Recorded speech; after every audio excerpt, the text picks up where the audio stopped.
A rocket company just became more valuable than Amazon. And the man who called the 2008 crash says he wants to bet against it. This is the biggest IPO in history versus the most famous bears alive. One side says industrial revolution. The other says hopes and dreams. Tonight we referee.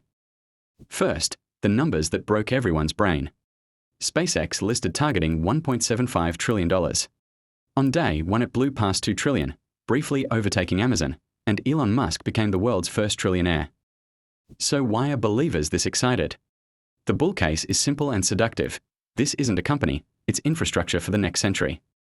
One respected columnist put it bluntly, SpaceX isn't just a stock, it's the next industrial revolution.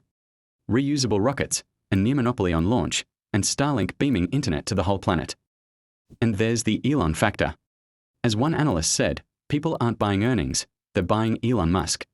The man who already pulled off the impossible twice, with Tesla and with rockets. Now the cold water. The skeptics aren't small names. Michael Burry, yes, the big short guy, questioned the valuation and said he'd be tempted to short it. Then the valuation referees.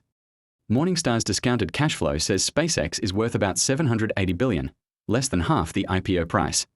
Aswath Damodaran, literally called the dean of valuation, says it's about $500 billion too rich. And the financials are brutal. Last year, SpaceX lost nearly $5 billion.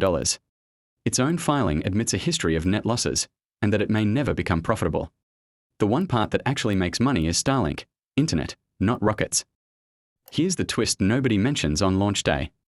By one analyst's math, about 70% of that $2 trillion value doesn't come from rockets at all. It rests on the AI dream, Musk's XAI. The same unit Morningstar calls a threat of value destruction. So who's right? My read is that both sides are describing different things. The bulls are pricing what SpaceX could become in 20 years.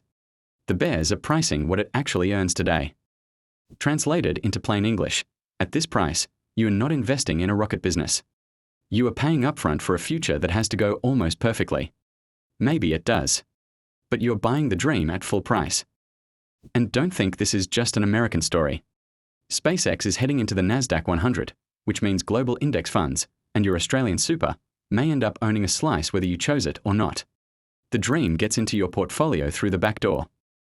So here's the honest scoreboard. The bulls are right that SpaceX is historic. The bears are right that the price already assumes it. Both can be true, and that's exactly what makes it dangerous. The question isn't, is SpaceX amazing? It clearly is. The question is whether you're paying for the company that exists, or the legend you hope it becomes. Know which one you're buying.